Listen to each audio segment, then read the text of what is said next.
हाँ दोस्तों, देखिए आज मैं ब्रिक्स करेंसी के बारे में आपको बताने जा रहा हूं। मैं शादाब खान, इसके टीचिंग वाला में आपका स्वागत है।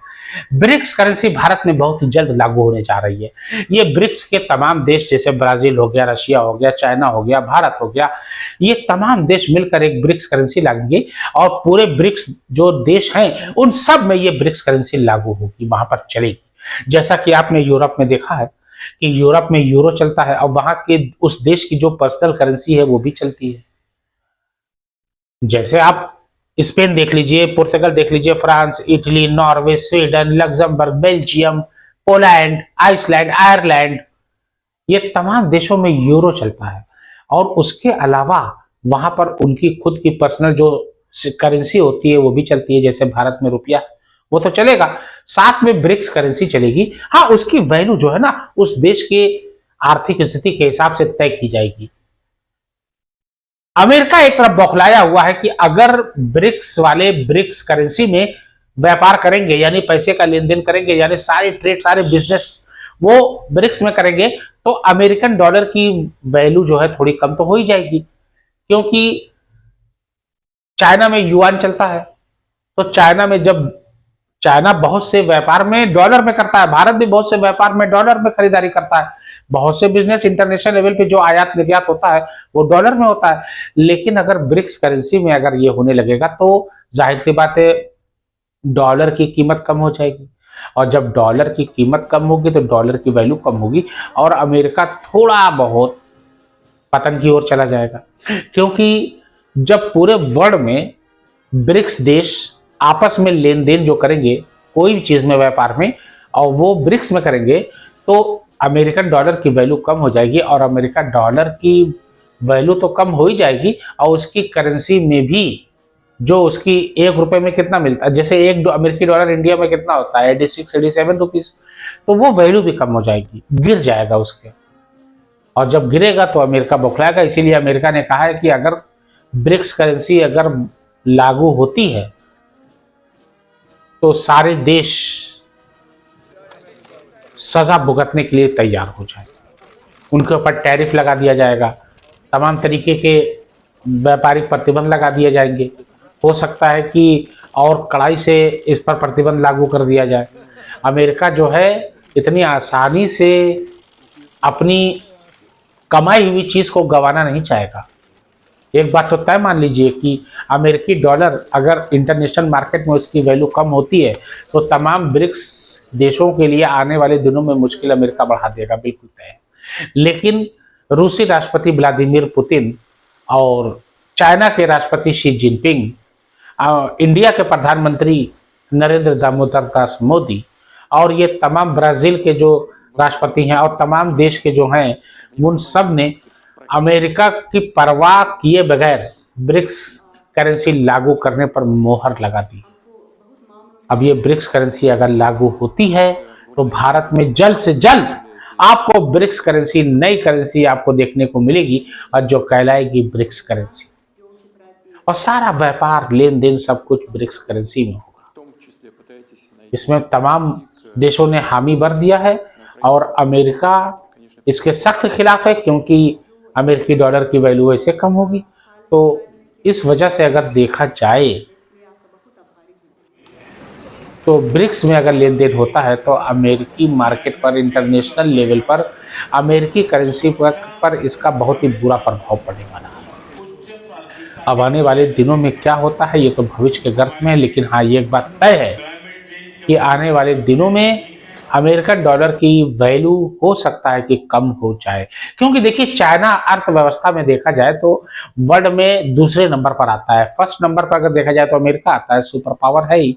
सेकंड नंबर पर अगर कोई आता है तो चाइना। चाइना ने भी लगभग इंटरनेशनल मार्केट में, बाजार में अपना कब्जा जमा लिया है।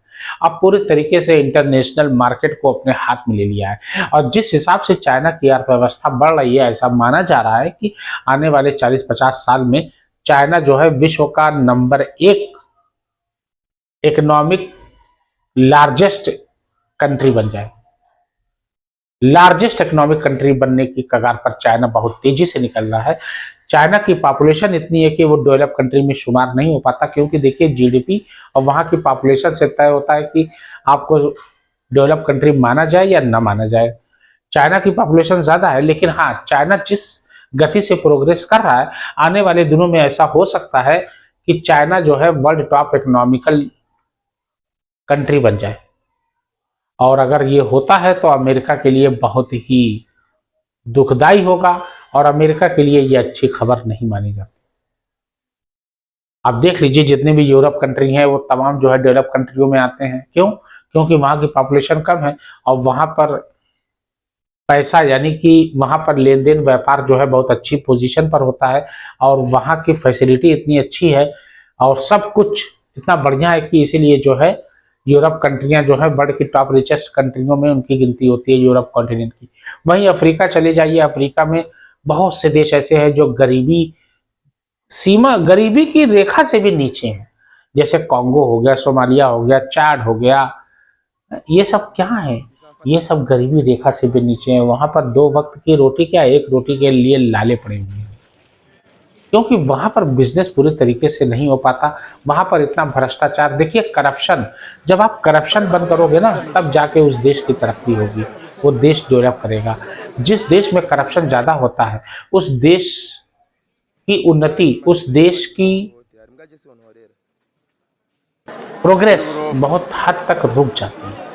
और जिस देश में करप्शन कम होता है, वहां पर प्रोग्रेस आप देख लीजिए, नॉर्वे को देख लीजिए, स्वीडन को देख लीजिए, फिनलैंड को देख लीजिए, या आइसलैंड को देख लीजिए, आयरलैंड को देख लीजिए, इंग्लैंड को देख लीजिए, पुर्तगाल को देख लीजिए, स्पेन को देख लीजिए, बेल्जियम को देख लीजिए, लग्जमबर्ग को देख लीजिए, इटली को देख लीजिए, फ्रांस जर्मनी को देख लीजिए, पोलैंड को देख लीजिए, मैसेडोनिया को देख लीजिए, चेक रिपब्लिक को देख लीजिए, स्लोवाकिया को देख लीजिए। ये तमाम देश में करप्शन बहुत कम है, इसीलिए ये देश जो है इस समय टॉप रिचेस्ट कंट्रियों में इनकी गिनती होती है। आप नॉर्थ अमेरिका में चले जाइए, नॉर्थ अमेरिका में देख लीजिए, वहां पर भी अमीरी बहुत ज्यादा है, वहां पर भी देखा जाए प्रोग्रेस बहुत अच्छी है। वहां की जो है एक तरीके से डेवलप कंट्रियों में आते हैं, जैसे नॉर्थ अमेरिका कॉन्टिनेंट में यूएसए हो गया, कनाडा हो गया, मेक्सिको हो गया, ये तमाम देश जो है बहुत ही अच्छी पोजीशन पर है हर मामले में। अब वहीं लैटिन अमेरिका में चले आइए, साउथ अमेरिका में, तो वहां पर जो है बहुत ज्यादा डेवलप कंट्रियां नहीं है, और वहां पर भी गरीबी आमतौर से देखी गई है। वहां पर भी एक तरीके से देखा जाए तो प्रोग्रेस नहीं हो पाया है देश का।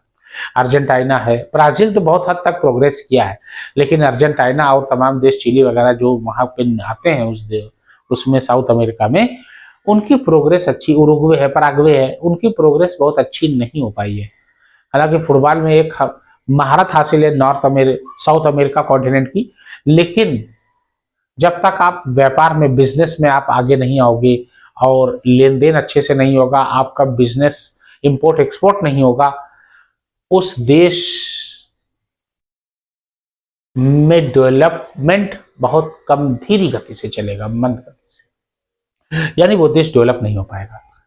तो डेवलप होने के लिए आपको काम करना पड़ेगा, आपको दिन रात एक करना पड़ेगा, मेहनत करनी पड़ेगी। इस प्रकार से तब जाके आप जो है डेवलप कंट्रियों में आप शुमार हो पाओगे।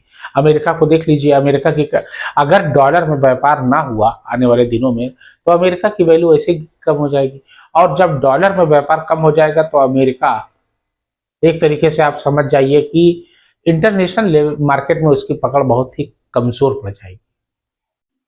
आने वाले दिनों में क्या होता है ये तो भविष्य के गर्त में है। मेरी वीडियो कैसी लगी प्लीज लाइक करिए, फॉलो करिए।